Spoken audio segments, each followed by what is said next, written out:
Okay, let's chant. Who's playing the mirdanga? Prakash. He'll be back very soon. Okay.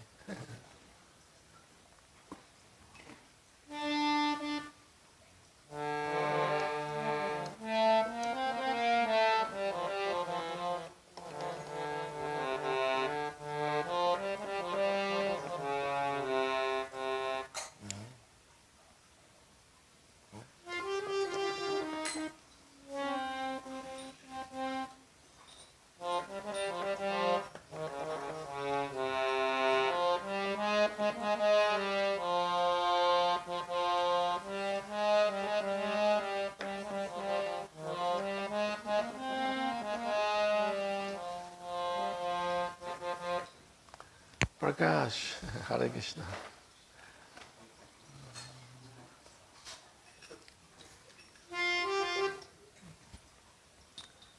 Okay.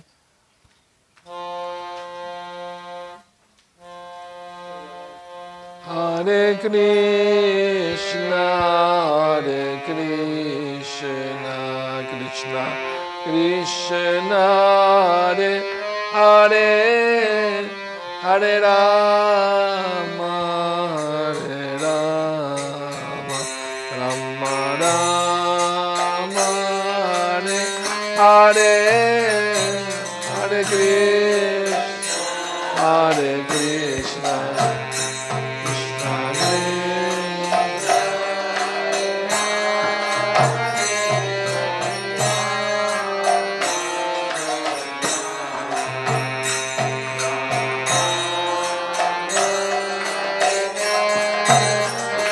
Hare Krishna, Hare Krishna, Krishna Krishna, Hare Hare, Hare Rama, Hare Rama, Rama Rama, Hare Hare.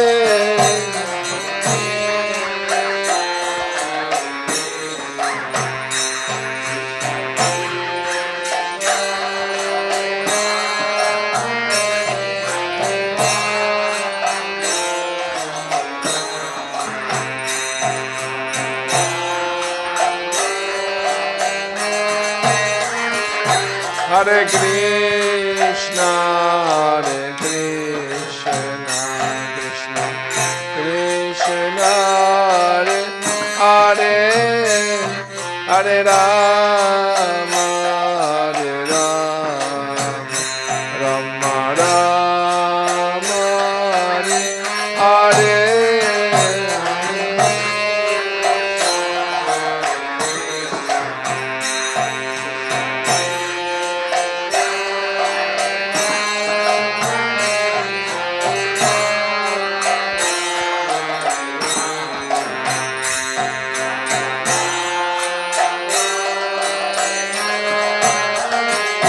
Hare Krishna, Hare Krishna, Krishna Krishna, Hare Hare, Hare Rama, Hare Rama, Rama Rama,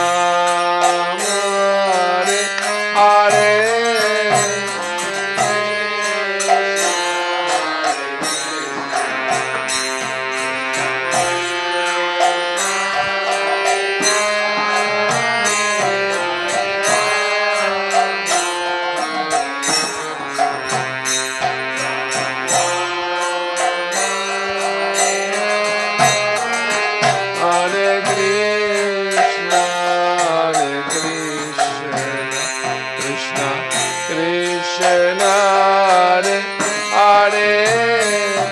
Hare Rama,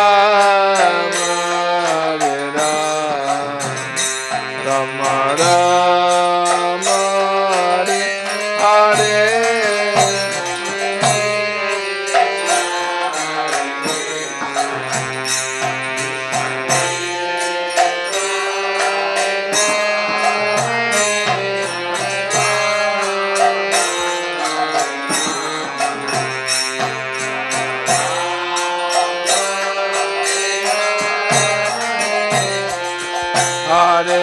Krishna, Hare Krishna, Krishna Krishna, Hare Hare, Hare Rama, Hare Rama, Rama Rama, Hare Hare.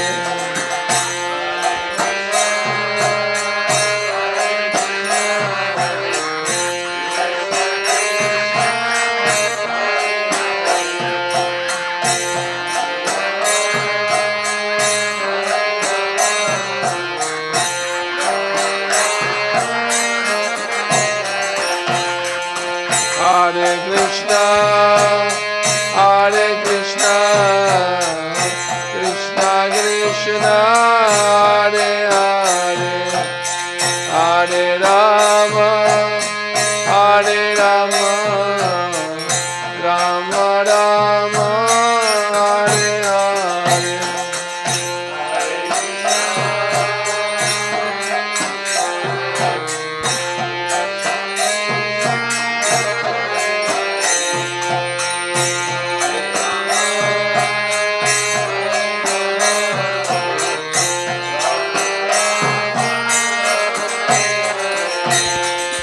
Hare Krishna, Hare Krishna, Krishna Krishna, Hare Hare, Hare Rama, Hare Rama, Rama Rama, Hare Hare.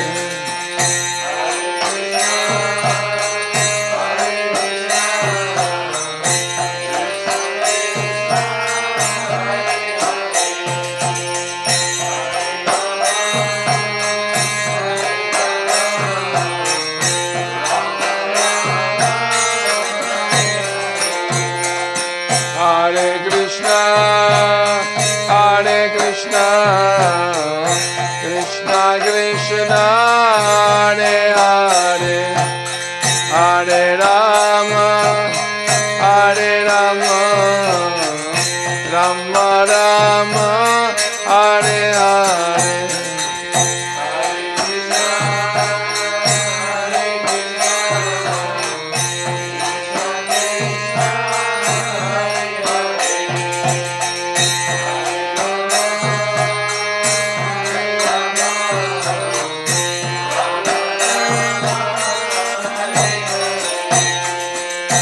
Hare Krishna, Hare Krishna, Krishna Krishna,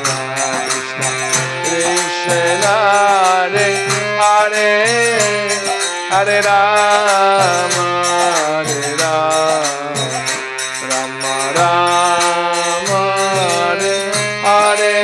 Hare Hare Krishna, Hare Krishna, Krishna Hare Hare, Hare Rama, Hare Rama, Rama Rama, Hare Hare,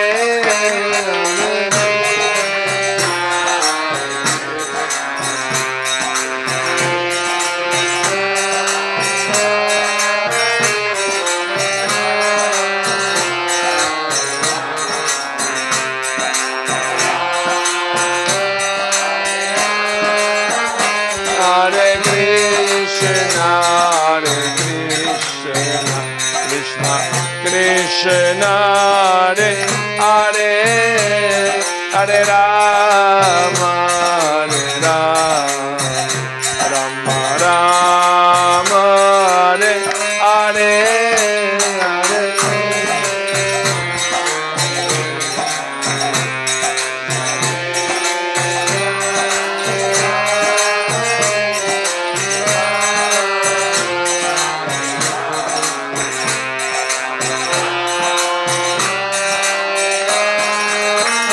Hare Krishna,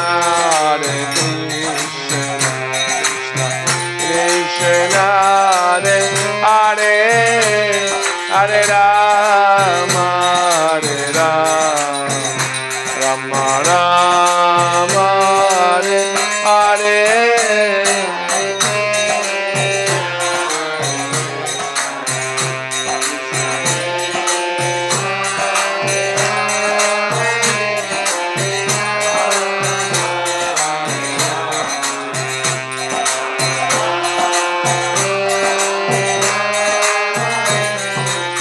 Hare Krishna, Hare Krishna, Krishna Krishna, Hare Hare, Hare Rama, Hare Rama, Rama Rama, Hare Hare.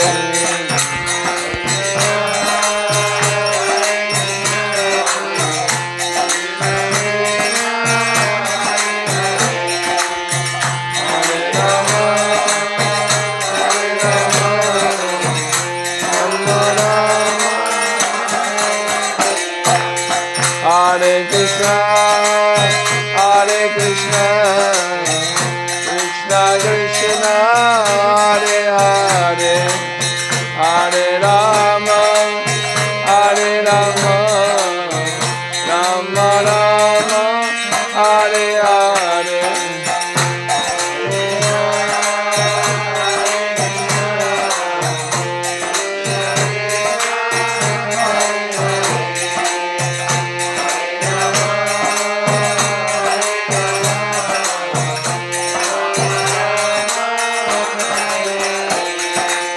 Hare Krishna, Hare Krishna, Krishna Krishna, Hare Hare, Hare Rama, Hare Rama, Rama Rama, Hare Hare.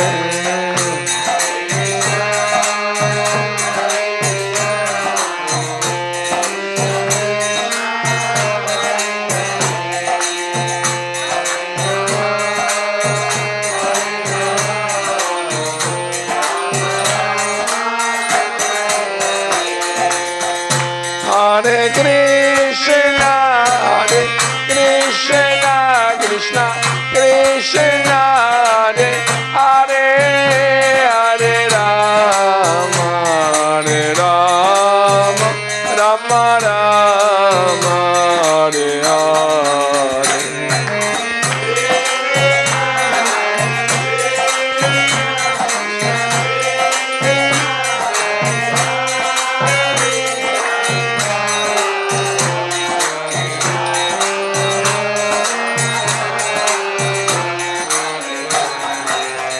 Hare Krishna, Hare Krishna, Krishna Krishna, Hare Hare, Hare Rama, Hare Rama, Rama Rama, Hare Hare.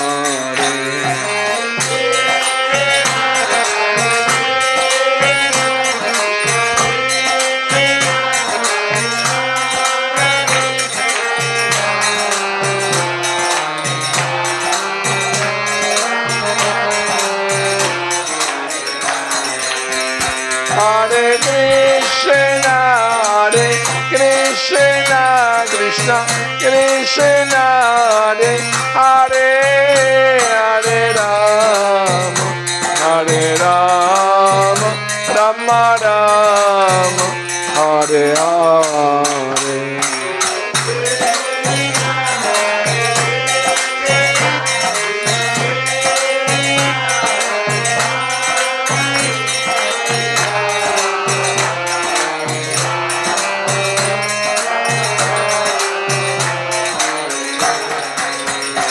Hare Krishna, Hare Krishna, Krishna Krishna, Hare Hare, Hare Rama, Hare Rama, Rama Rama, Hare Hare.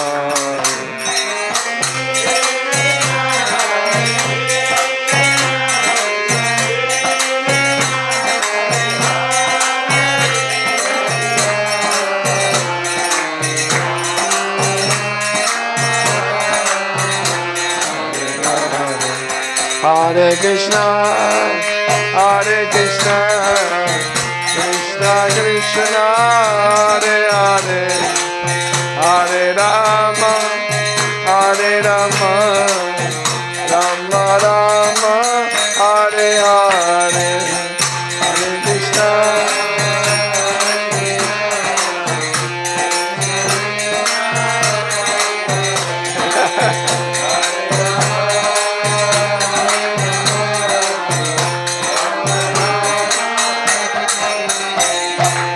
Hare Krishna, Hare Krishna, Krishna Krishna, Hare Hare, Hare Rama, Hare Rama, Rama Rama, Hare Hare, Krishna, Hare Krishna.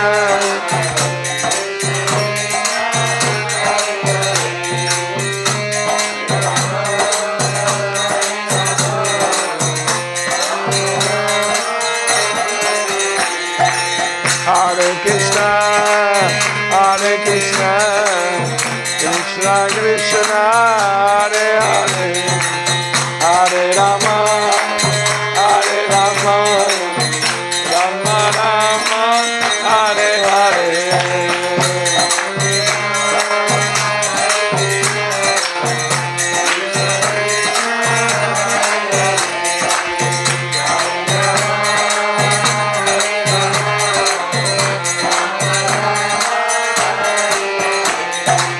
Hare Krishna, Hare Krishna, Krishna Krishna, Hare Hare, Hare Rama, Hare Rama, Rama Rama, Hare Hare.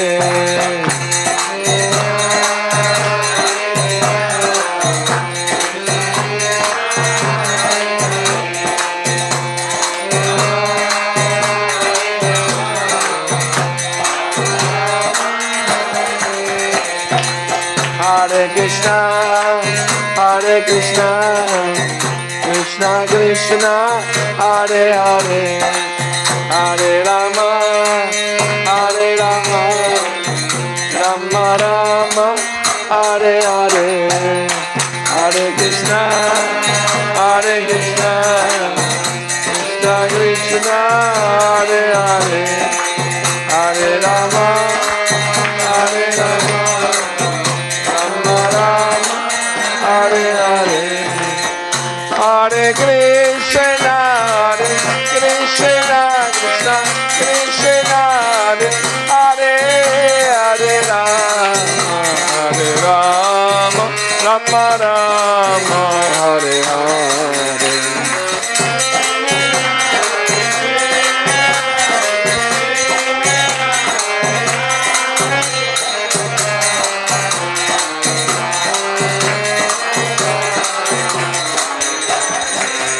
Hare Krishna, Hare Krishna, Krishna Krishna, Hare Hare Rama, Hare Rama, Rama Rama, Hare Hare.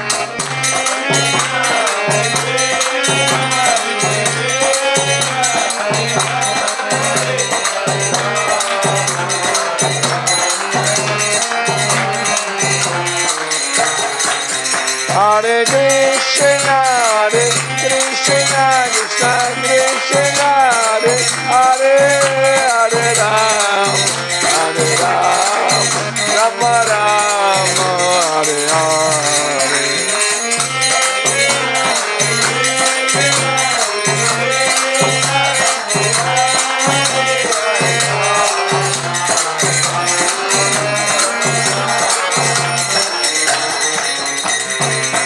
Hare Krishna, Hare Krishna, Krishna Krishna, Hare Hare, Hare Rama, Hare Rama, Rama Rama, Hare Hare,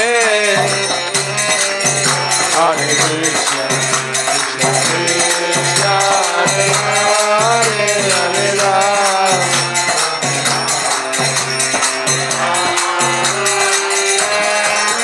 Hare Krishna, Krishna Hare Hare, Hare Rama, Hare Rama, Rama Rama, Hare Hare,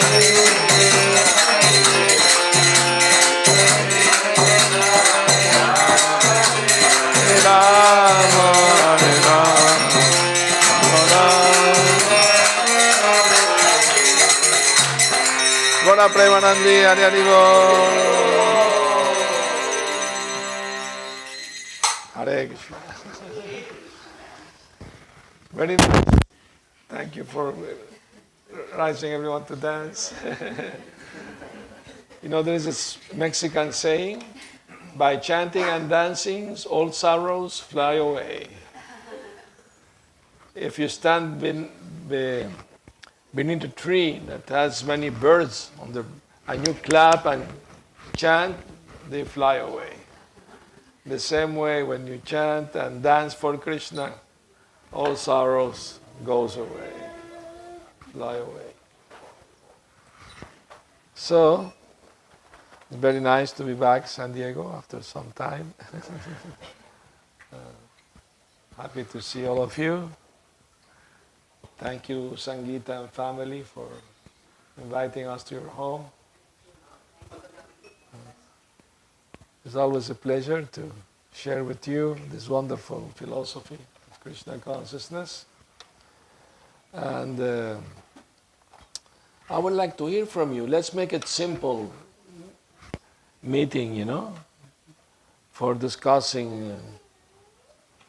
Oh, it's okay. We can put it. It doesn't fit in the head. We can put it like a crown here, like the Romans or something. It's okay. Thank you. No, it's okay. Fine. So, let's make it a session of question and answer. One thing I noticed that people sometimes refer to the stories, not stories, they are history, They're not just stories, they're history. They are in the holy books, like Ramayana, Mahabharata. These are history, not they say mythology. What does mythology means? What means mythology? Something made up, isn't it? It's not real. It's not something like fancy, somebody made up, like this Arabic stories from 1001 Night or something. I was a kid, I used to read that book in Arabic.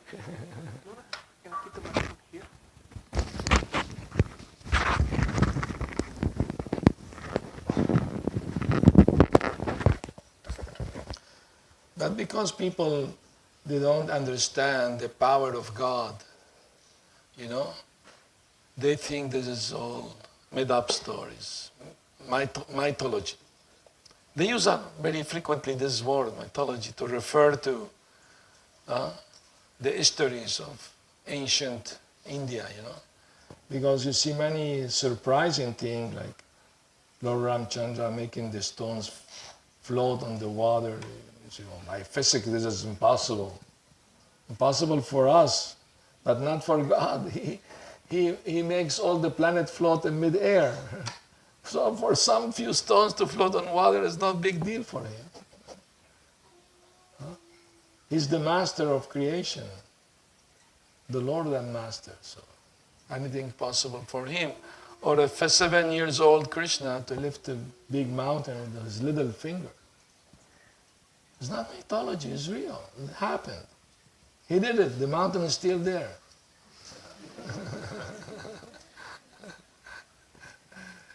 But people, unfortunately, they are badly influenced by this, materialistic people who say, oh, it's all mythology stories. Means made up, folklore, from ancient times. It's not real. That's offense, actually. That's to think like that. Because it involves mystic powers, mystic powers, which hardly anybody possesses nowadays. But doesn't mean in the past they didn't exist. These things were there. is real. You know? So it's very important to understand things as they are. Because, you either accept the authority of the materialistic scientist, or you accept the authority of Shastra, Guru, Sadhu. These are our authorities, these three, Sadhu, Shastra, Guru. We accept their opinion, not just anybody's opinion. So in Bhagavad Gita, Krishna also gives his opinion. But his opinion is not like anybody's opinion. It's the ultimate opinion. It's the final statement. It's the greatest authority in spiritual knowledge. So sometimes fanatics, religionists, they go try to convert people in India. They preach like this, why Ramachandra, if he's God, why he has to get help from monkeys? If he's all powerful, why he has to need help from monkeys? They speak like that. But they don't understand. He's giving service opportunity to the poor monkeys. He doesn't need their help. They say, he allowed his wife to be kidnapped by a demon. What kind of God is he? Actually, his wife wasn't kidnapped by a demon. That was a Maya Sita given to the demon. The real Sita was somewhere else, safe. But they don't understand the concept of lila, pastime. God's having fun doing these things, and how he's feeling love and missing his dear wife, They don't understand this thing because they are not devotees. Unless you love God, you can't understand Him. You may misunderstand. You can't give any mundane logic to criticize God. Supposedly they are after God. All religions are after God. And we are telling them, here is God, Krishna, Rama, accept. No, this is not my God. They fools. They think there is Muslim God, there is Christian God, Hindu God. What is this? God is one. It may have different names and form, but it's only one. One supreme God. Hare Krishna. Maybe in their tradition they have no revelation of God's form or activities. But in the Vedas there is such information. So instead of accepting, they have a lot of prejudice. No, this is not in our scripture. So what? The scripture is the only scripture in the world. Only the Middle East is okay. What about the Far East? It's not okay. They are very close-minded, Very close-minded. They can't understand things beyond their own understanding, minute. Prabhupada gives the example of Dr. Frog. Once in a well, there were many frogs. One frog jumped out of the well and went and saw the ocean. So he came back to tell his friends about the ocean. So, I saw big, huge water. How big? Twice or well? No, much. 4 times. No. More. 8 times. No. 12 times. No, you're imagining things, It's not possible. Somehow so big. Because only they know their well. They don't know beyond that. So in the same way, they have their own ideas, misconception about God. They want to, they say, God can come to this world. Why not? He created the world. If he wants to come, he can come. Who's going to forbid him to come? Like Avatar, They don't understand this thing. They can't. They are very close-minded. Like it happened years ago in Poland, You heard the story? One lady nun, Christian, because the movement before was suppressed at the time of the communism, but after communism fell, the movement started to flourish in all those countries, Russia and all the ex-Union Soviet, Poland included also, start to flourish, many people joining. Actually, I visited Poland, I went to India in the 80s, and I was looking for devotee, could not find them, because they were in hiding. Not open, They could not give me address, nothing. But now, it's nice. Anyway, so this lady took the devotees to court, and she made a case that this Hare Krishna worship an immoral God. Krishna is an immoral God, and why? Because he married 16,000 wives. That's very immoral for God to do. That was her idea. That God can marry so many women. Doesn't look nice, Why he has to have so many women? Prabhupada said, why only 16,000? 16 million is still a small number for him. He's unlimited, he's God. And the thing is, the proof that Krishna is the supreme God is that the wife didn't have to wait 16,000 days or nights to see him. He was simultaneously in each and every palace at the same time, doing different activities. That is the supreme proof that he is the supreme God. Because no matter how powerful yogi or devata could be, can't expand more than 9 times. And all the 9, they will do the same things. Like you put 9 TVs on the same channel.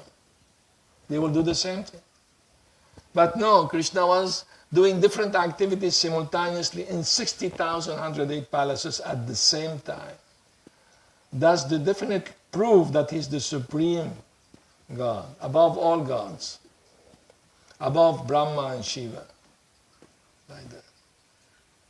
They're proud to be servants of Krishna. You see Shiva was in meditation. In whom he's meditating? In the Supreme Lord, Rama and Krishna. Isn't it? Even when Krishna was in Vrindavan as a baby, Shiva came to visit him. He wanted to have darshan of Krishna as a baby. But he disguised himself as a yogi. So he went to the door of Mother Yashoda, and she offered food, clothes, whatever. He said, no, I want to have darshan of your son. She said, not possible. Because he came with cobras, still around. She said, they look very, very frightful to my son. I can't allow it, sorry. So Shiva was very sad, he could not see his Lord. So he went under the banyan tree, stayed in meditation, fasting, So when Yashoda wanted to feed Krishna, Krishna would not eat because his devotee was fasting. So she asked the neighbor gopis what to do. They said, maybe you have to please the yogi who came to your home, then Krishna will eat. She said, okay. They brought the yogi. Come.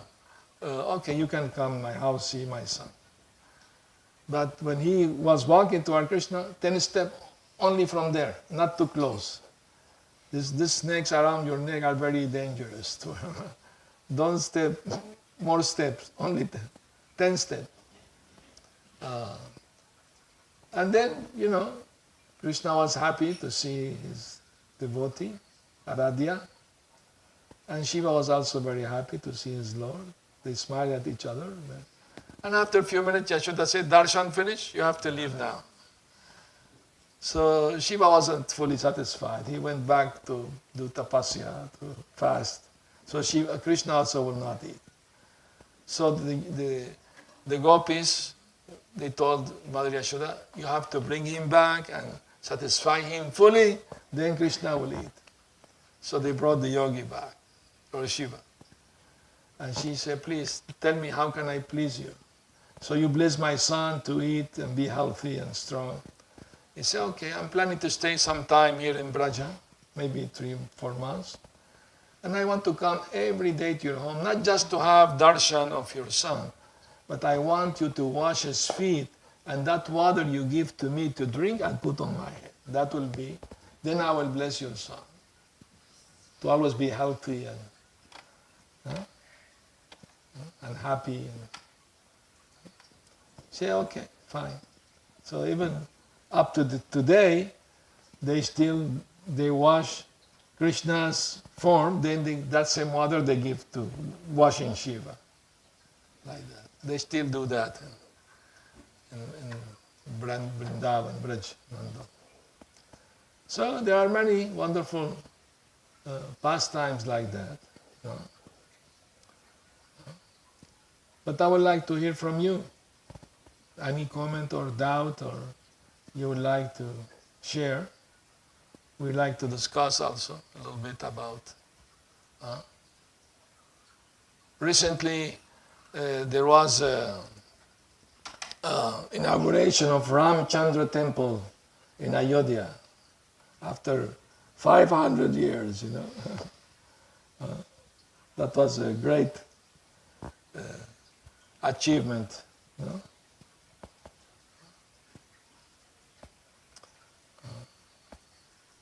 Because India never did invade any country. Never attacked any country. They defend themselves from Pakistan. One amazing thing about this Pakistan-India thing, you know, political things, is that all these people, they were Hindus before. They were converted by force to Muslim religion.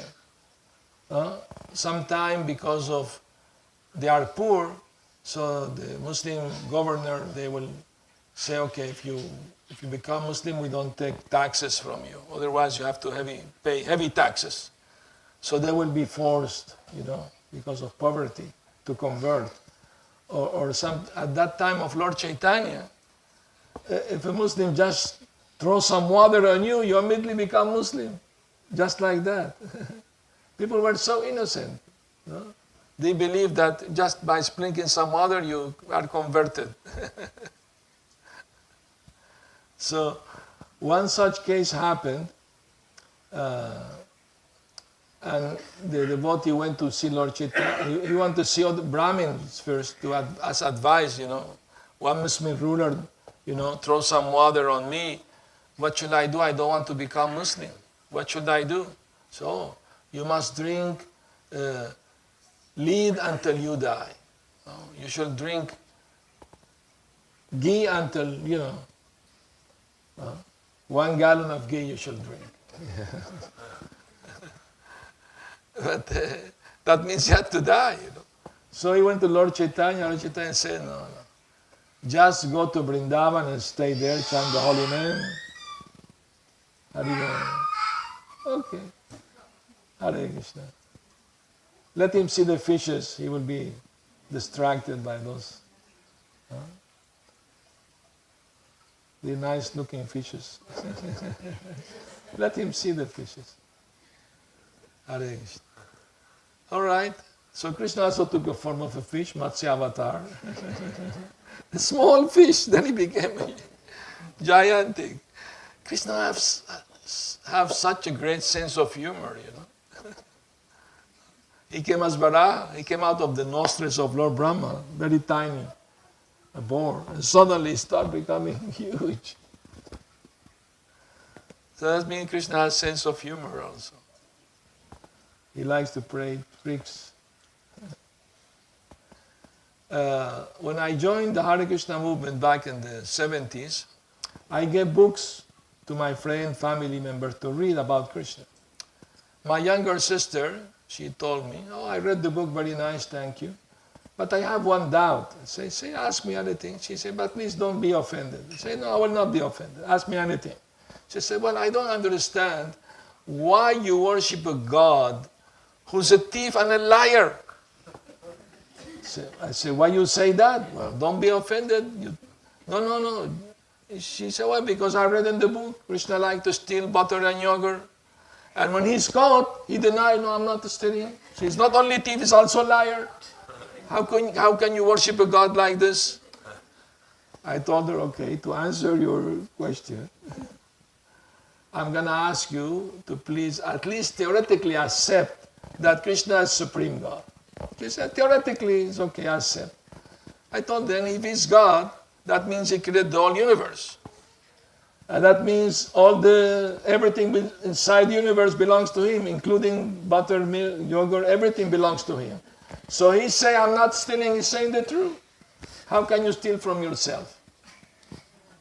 It belongs to you. It's like if you go to the fridge and take, it's his home, belongs to him. So I never thought about that. Makes sense. Yeah, Krishna consciousness is full of common sense, logic.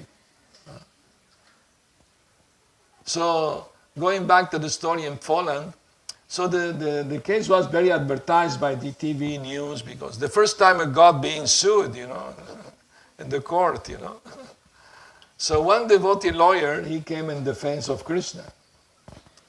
And, courtroom, full of people there. And the devotee was saying, dear Mr. Judge, can you please tell the Christian nun to say what vows she took when became, ordained as a nun? They have vows also to make, like we have 4 principles and all this, no? And she said, I don't see how related. I'm not going to say. The judge said, well, we can't force. The devotee said, that's okay. Can I read them? Yeah, you can read them. So the devotee was reading the vows they make when they become ordained as nuns. And one of them is that we accept Lord Jesus as our eternal husband. They take a ring also. They give them a ring like they're married, like that. It's one of their vows. So the devotee lawyer asked the judge, Mr. Judge, who has more wives, Lord Jesus or Krishna?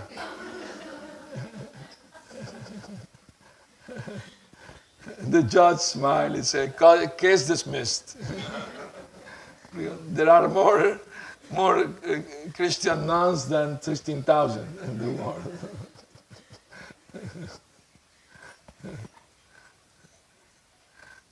And you know why Krishna married so many wives? No?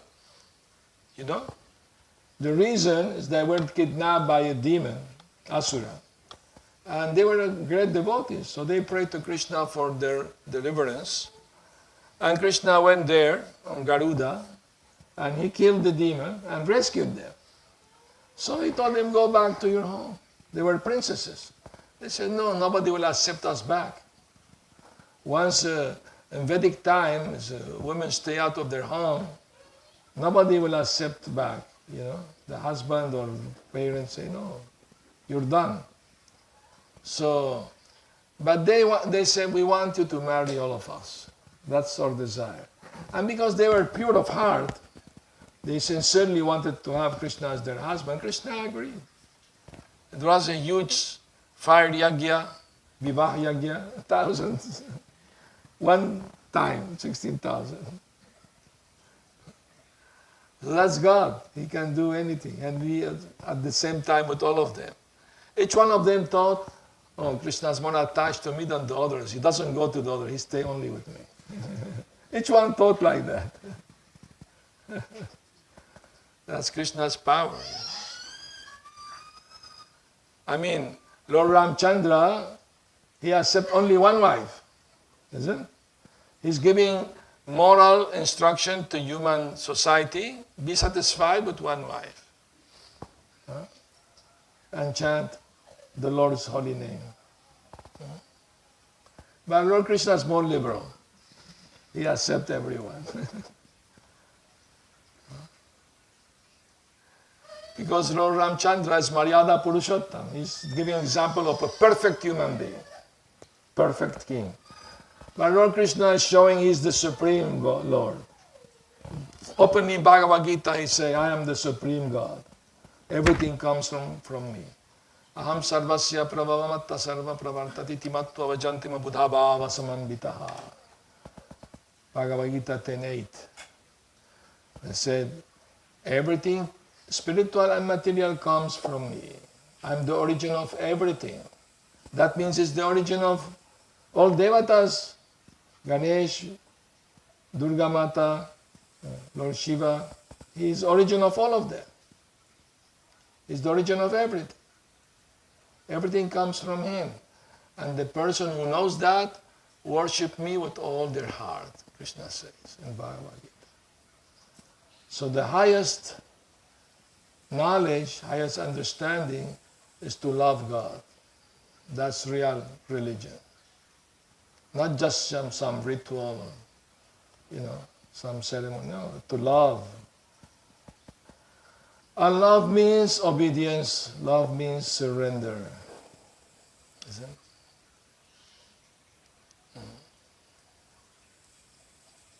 So, without loving surrender, it's not possible to understand God. It's very mysterious. But He's revealed by His pure devotees. Krishna revealed Himself only to His pure devotees. And we can listen from pure devotees. We can listen from the books, the Shastra. Then we can learn the truth about Krishna. Not what people say, that Krishna was killed by an arrow. All nonsense. You know the story. You have any doubt about it? I can clarify that also. Can you clarify? Huh? Can you clarify? How did Krishna enter the first? Okay. The thing is that at the end of the Kurukshetra war, Gandhari was angry at Krishna because all her sons died in the Kurukshetra war. 100 sons. And she cursed Krishna that in the same way your dynasty also will be finished. No? And he also part of his dynasty, so that means he also has to disappear from this world. No?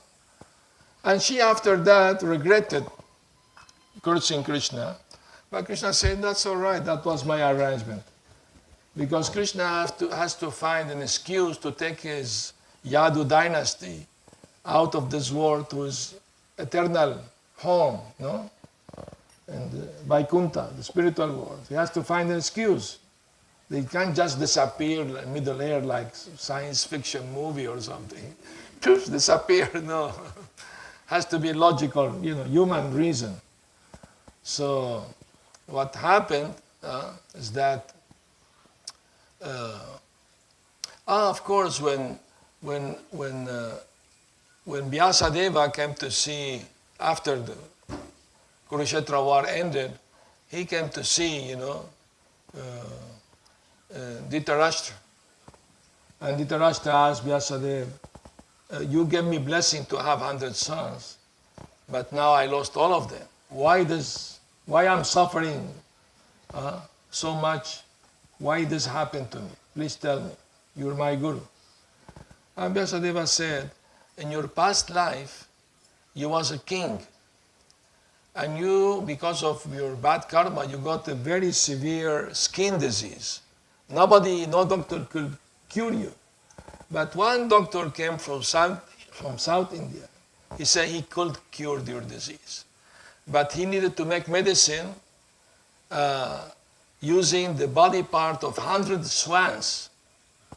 But the doctor said, I will not take karma for killing any swans. If you do it, take the karma, I can make medicine.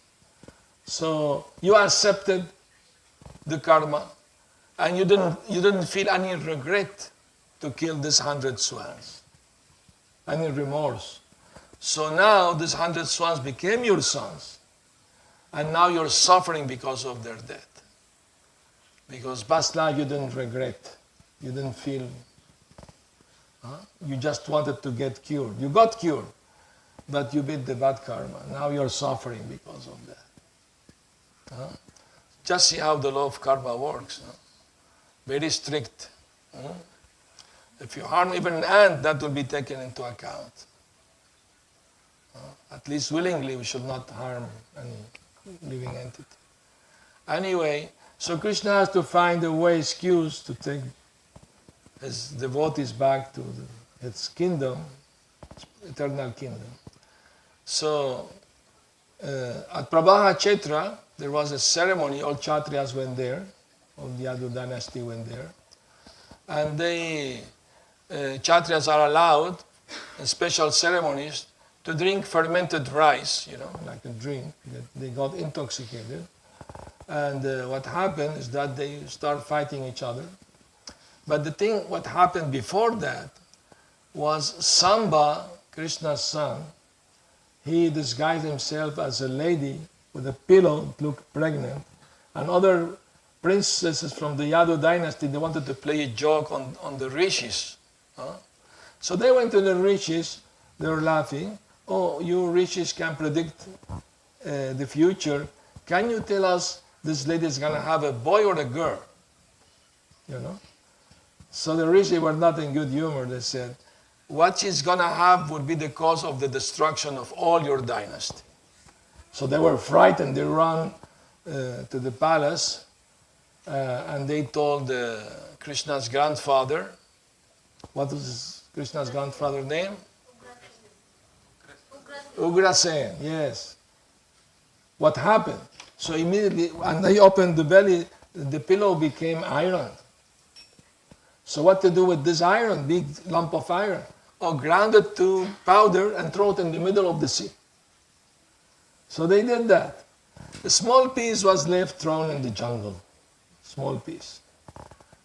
So the waves, they carried this particle of iron to the shore, and the wind made them stick in the bamboo trees, So they grabbed those bamboo trees and start killing each other. And the small piece of iron, one hunter found it, made it the head of an arrow, and he mistook Krishna's foot to be the head of a deer. Supposedly, Krishna died because of an arrow in his foot. That's far from the truth. The truth is that hunter was Bhrigu Muni, who was cursed to be hunter for 1 year because he made some offense. So, and the arrow, the Bhagavatam, 11 cantos say, didn't touch Krishna's foot. That landed next to his foot. So he came to apologize to Krishna for mistaking his foot for... imagine what a deer hunter doing in the middle of a war, And mistaking Krishna's foot for... Anyway, these are Krishna's plans, So he came apologize. Krishna said, that's okay. I'm going to take opportunity of this to bewilder more the atheist. So Krishna created a body that resembled him, but made of material, and with an arrow in the foot. Not himself. He created a body like that. And he left in his own spiritual body, he went to Golok. That's the true story. Now, what about the killing of the Yadu dynasty each other? That also didn't happen. Was an illusion, Maya illusion created by Krishna.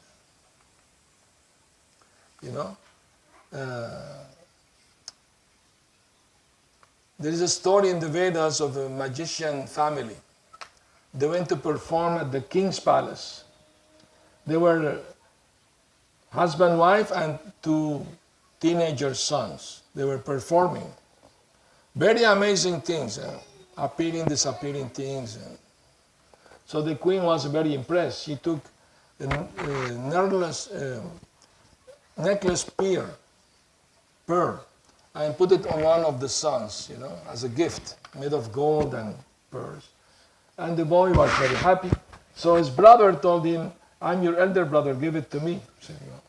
She gave it to me, not to you. Why should I give it to you? They start fighting with swords. They killed each other. So the mother saw, my sons are dead, why should I live? He also killed himself. And the husband also, without my family, I don't want to live. He also killed himself. The blood was there, the bodies were there lying on the floor, everybody was ghastly, disturbed, you know. We went to have fun and we see all this. We have to take the body for cremation and everything. And after 1 week, the king and the queen received a letter from the magician family. You didn't reward us for our last act of our death. If you want to reward us, we are in this address. They made me run there, and they were all of them safe. They made illusion. That's called illusionism. They create an illusion. So if they can do like that, Krishna is the supreme magician. He also can create illusions. So although some people saw the fighting, people heard about it, actually didn't happen. The other dynasty didn't kill each other. That was just an excuse to take them back to Godhead. That's Vishwanath Chakravarti Thakur explained that. Or Acharya, one of our Acharyas. Is that clear now? You have no more doubts? Because even nowadays, you see some, atheist people say, oh, Krishna was killed. Yeah. Fools, they're confused, they don't know who Krishna is.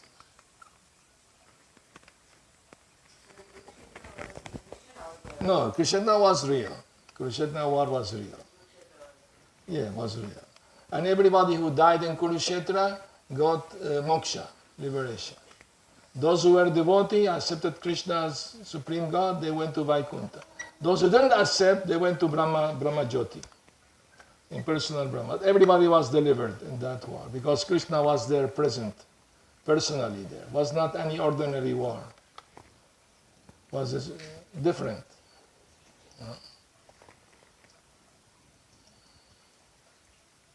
Because sometimes also they misunderstand Kurukshetra war. Oh no, this Pandavas means the five senses. Krishna is the intelligence. They misinterpret like that. But we should know this is real. Pandavas real, Krishna is real. It's not some allegorical thing or something. No, it's real. We accept them as it is. The other is illusion because Acharya explained it is illusion. There was also one big magician at the time in India, at the time of the British rule. He was famous, very famous magician in Calcutta. I don't remember his name, Sarkar, something Sarkar. Huh? Yes, that's him. Yes, Sarkar. And he invited all the British for a function, So a theater for 2,000 people. And the function was supposed to start at 4 p.m. So, Englishmen, 4 p.m. sharp, they were there. Not like us, we say 5:30, we come 6:15. Because we know everybody, so we also come late. Don't worry. Anyway, so 5:15, nothing happened. 5:30, the magician didn't show up. 4:45, nothing. He arrived at 5. Everybody was angry, shouting at him, give us back our money. How you can offend us coming so late? He said, what are you talking about? Look at your watch, it's 4 o'clock. And all of them have this, pocket watch. They took it out. It said 4 o'clock. And 2,000 people, the same watch said 4 o'clock. He said, that was his first magic. Illusionist. He created an illusion. So Krishna is supreme magician. Of course, he's making us believe we are this body. We are not this body. But everybody thinks they are the body. So that's also illusion. In our part, the illusion in our part. But Krishna dispelled our illusion, speaking Bhagavad Gita. He said, Natu evaham jatu nasam natam noime janadipa natsaiva nachaiva yava vishyama sarvevayamata param. You are not this body, you are all soul, eternal soul. All of you are Arjuna, me, we never non-existent, we always existed. Now and the future, forever. So the soul is eternal. When the body dies, the soul doesn't die. But the soul have material attachment, that's why I keep coming. samsara, birth and death. When we become fully attached to Krishna, then we forget our material attachment. Then we can get moksha. Of course, for devotee, moksha means bhakti. Bhakti, love, to love God. All right. Any other comment, questions, doubts? Small doubts, maybe? Is there any specific rule or technique how to deal with non-believers? How? Non-believers, how to deal with non-believers? How to deal with non-believers? Well, use common sense and logic, you know? Did Prabhupada address that? Yeah, Prabhupada did address that. Huh? For example, you mean people who are atheists? Atheist or doesn't believe in Krishna consciousness. Okay. I mean to say, it's a simple thing. You either accept some authority, either the scientist, materialistic atheist scientist, or you accept, Krishna's authority, or God authority, Ramchandra authority, Vishnu, whatever. Prabhupada said you follow some authority. Either you accept Buddha or Jesus Christ or Muhammad. Accept some authority. Follow that authority. They also speak about God. No? Doesn't matter. But if you are atheist, that means you don't understand God. So that's why you deny Him. Because it's difficult for you to understand. The simple logic for atheists is this, if I tell you right now that this harmonium just appeared by itself here, you will not believe me. Because your common sense tell you, no, somebody made it. Somebody cut the wood, somebody made it together, and that's why the instrument is here. That's common sense. So in the same way, if you see the cosmos, the universe, has so many, wonderful arrangements. Why the planets floating in mid-air? They're not colliding with each other. Who made the rules for them to follow their own orbit without colliding? Why is the sun at certain distance from Earth planet? If it come a little closer, it would burn it up. If it's too far away, it would become icy cold. So who made this arrangement? By accident? That's what their argument. They say by accident. I don't see how by accident things come perfectly. It's like giving a monkey a typewriter and he will end up writing a novel. Something like that. Do you believe something happened like that? Not possible. So they believe like that. By chance. Everything comes by chance.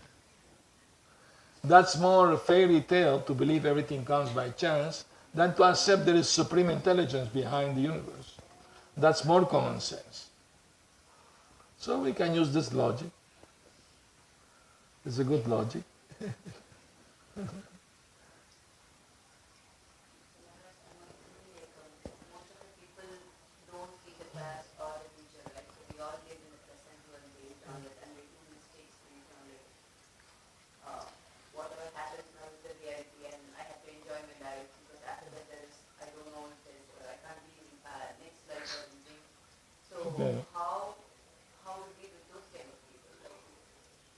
Well, that means... make most of the mistakes with believing that this is one life I enjoy and that's it. Well, that means, you can tell them this story.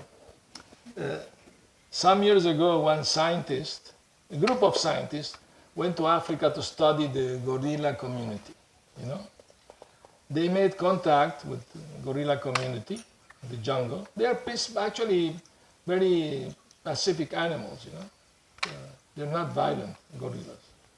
So they made friendship with them, giving them bananas, and being kind, nice to them. So they gained their trust. And they started to teach them how to communicate with hand sign. And after some time, there was some communication between the scientists and the gorillas. So, example, they will ask gorilla, "Where are you going?" "Oh, I'm gonna take a bath in the river, then I'm gonna have a nap, then I will take some bananas." By hand sign, they will speak like that. Anyway, after some time, one of the gorillas died. You know, the gorillas are monogamous. They only have one partner all their lives. Humans can learn from them that. You know, to be faithful to the husband or to the wife, you know, for life. Anyway, so they were burying the gorilla. The wife was next there crying. So the scientist asked the wife, "What do you think what happened to your husband?" So, "Oh, he's finished forever, doesn't exist anymore. There's nothing more after death, you know." So people who think that there is nothing after death, they are no more intelligent than gorillas, according to this story. Human beings are more intelligent, you know, because God has given them the intelligence to understand that we are not these material bodies. What is making the body alive? What is missing in the dead body that the living body has? You know? Once a devotee scientist went to hear from big scientist, doctor, and he was explaining, writing the chemicals that give life to the body. He mentioned all the chemicals, like 14 plus chemicals. And the devotee said, "I'm also a scientist, PhD. If I give you all these 14 plus chemicals, can you inject it in the dead body and make it alive?" He said, "I doubt that will happen." So they just speak theory only, theory. They never prove their theory that life comes from chemicals. They can't prove it. They're just speaking theory only. So that means they are fools. If they believe there is nothing after death, they will get the big surprise after they die. Then it will be too late, you know.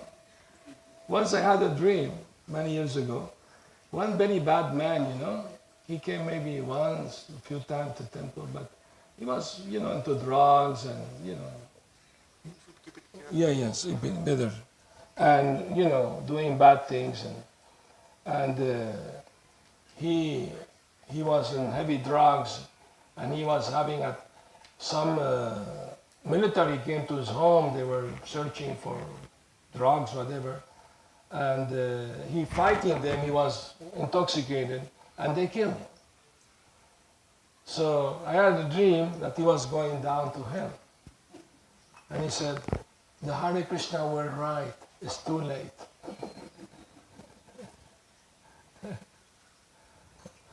They were correct. There is hell.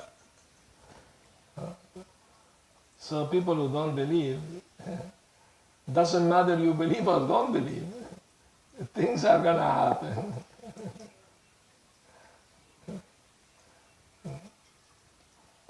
I mean, even a child, when they speak, say, "My knees, my hand, my nose, my head." No? Never say, "I am hand, I am leg." No, they say mine. So there is two things: the body and the owner of the body, who's living in the body. Nobody say, "I am hand, my hand." Who's the owner of the hand? Who's the person claiming to have it? So it's a common sense thing. No? My mind doesn't allow me to sleep. I'm very worried about this, that. You are not the mind. You have a mind. And these people, they believe this material life is the all in all. There is nothing more than this. Let us enjoy, but then if you want to enjoy, why you're suffering? You can't deny there is suffering. You don't want to get sick, you don't want to get old, you don't want to die, so why you're suffering? They have no answer. They think this life is the only thing. That's very, very short-sighted.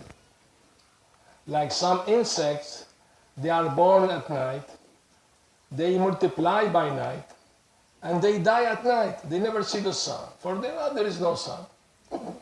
So materialistic people like that.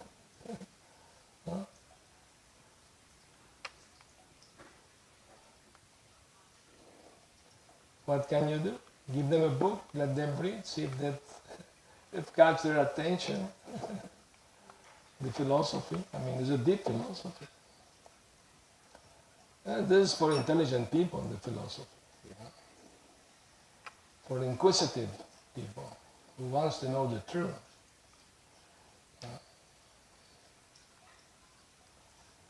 I mean to say, the problem materialistic people have is that they can't keep the material things they want. You have to die, you have to give up everything. Unwillingly, you don't want to, but you are forced. So better before you die, you know what's going to happen after that. Don't wait last minute. You know, that means intelligence. God is giving you intelligence to find the truth.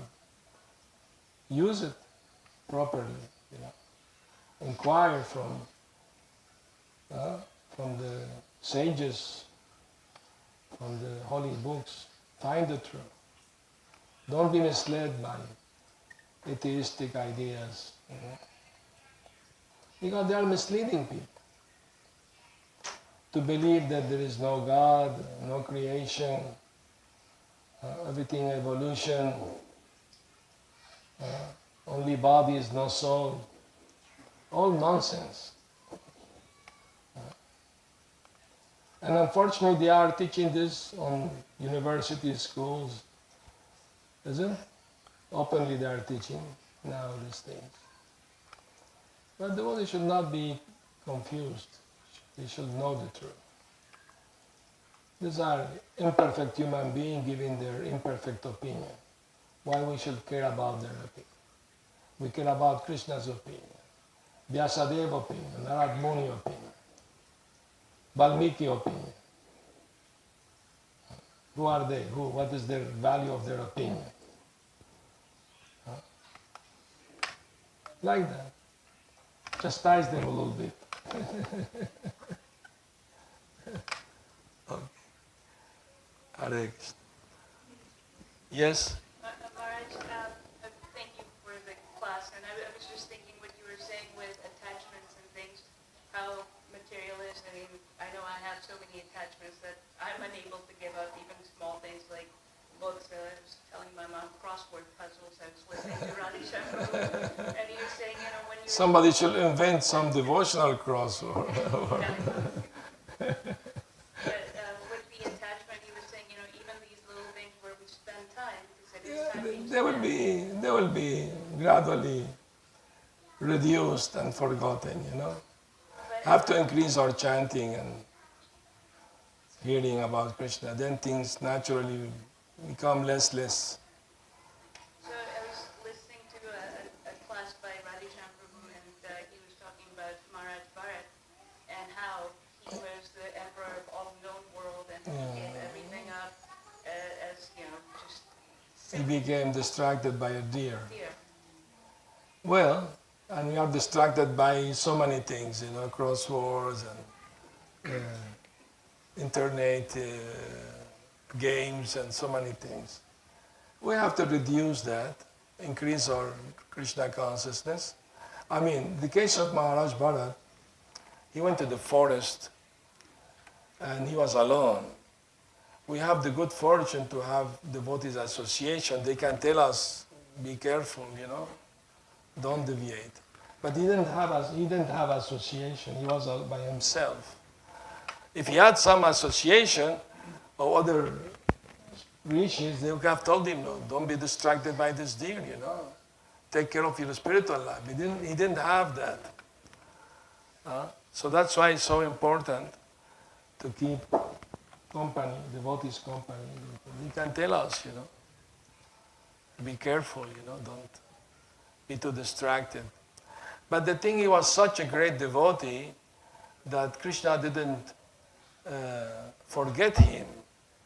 In his next body, although he took body of a deer, he didn't forget Krishna. He still remembered being a devotee. No? Huh? And he was always keeping company with rishis, sages, to hear from them. Since he didn't do it before, now as a deer he took advantage of that. And then after that life, he became Jada Bharat. And in that life, he got liberation.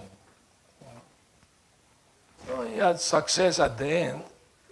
But just to teach us, be careful, because Krishna is saying Bhagavad Gita, Jam Bapi Smaram Bhavam Tyajatyante Kalevaram Tam Tam Mevaiti Kaunti Sadbhava Bhavita. That according to your state of mind at the time of death, that surely will carry you to the next life. So to prove this word to be true, Jada Bharat has to be born as a deer, although he was a pure devotee. He was at the stage of Baba, almost there. Just one step more for prema. So, just to show us how careful we should be. Of course, we should increase our sadhana. Then this thing gradually, become less. But we should make our effort, and pray for Krishna's mercy at the same time. The thing is not to follow the dictation of the mind. You want to do this? No. You want to see something? No. See Ramayana. There is so many devotional videos. Now there is a new serial called Srimad Ramayana, made this year. You know Hindi, you can hear it, you can understand it. And it's all about the pastimes of the Lord.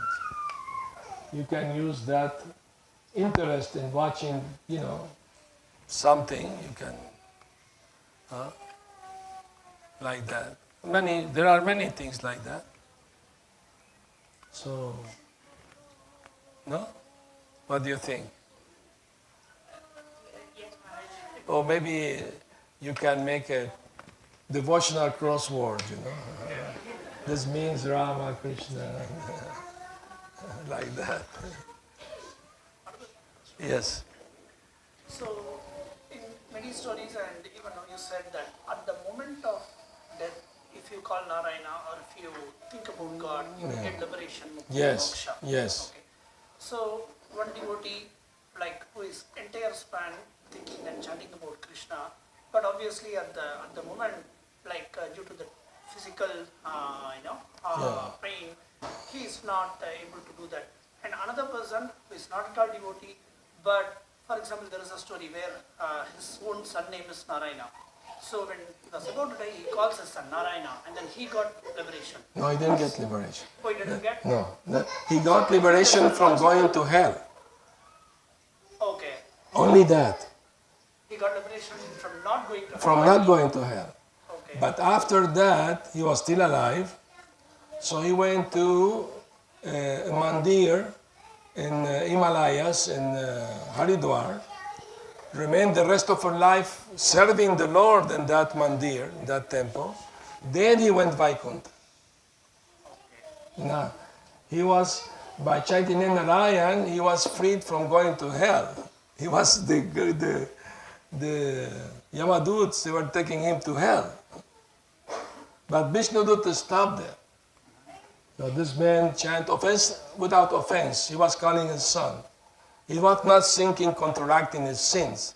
He was just calling son, not offensive. No? So that's why he was delivered from going to hell. But if a devotee who surrendered all his life to Krishna, and at the time of death he may not remember because he's very sick and can't chant, but Krishna doesn't forget him. In the Varaha Purana it is said, the Lord said, although my pure devotee may forget the time of death, I will appear in his mind. So somebody who's not practicing Krishna consciousness, he can't remember chanting the names at the time of death. He can't. Ajamila is an exception, not the rule.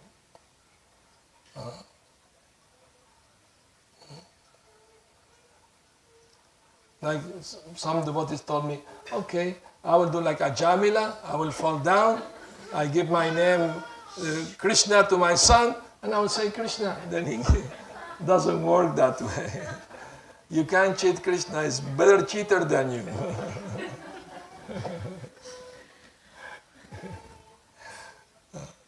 A Jamila happened by accident. He fell down by accident. He could not,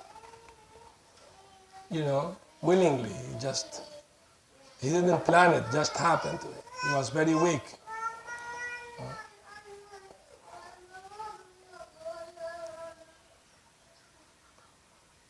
And Krishna made one rishi come to his home when wife was pregnant. Oh, if you have a son, give him name Narayan. So Krishna was inspiring. Because some or other he made some service when he was young to Krishna. So Krishna never forget. Even the smallest service, he never forget. And Krishna saying in the Bhagavad Gita,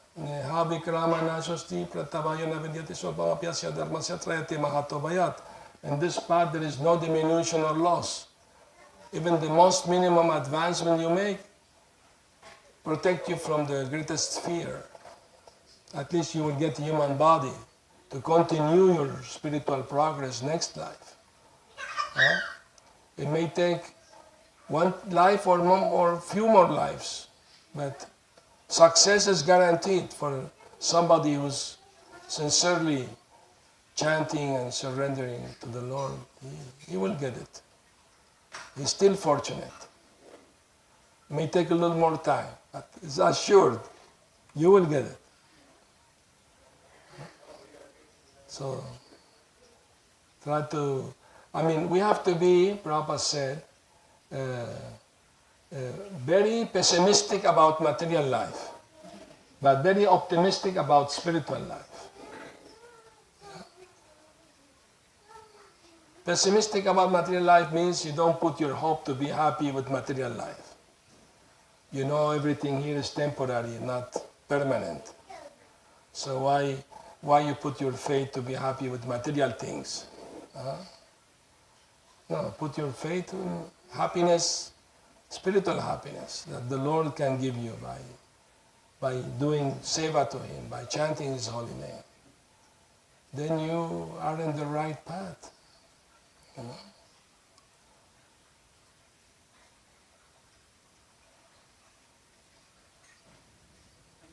Hare Krishna. Okay, thank every one of you for coming, hearing. Very nice. Hare Krishna. Hare Bol, Srila Prabhupada ki jai. So, I'm going tomorrow to Los Angeles. I'm coming back next week to be. There is some home program also on the weekend.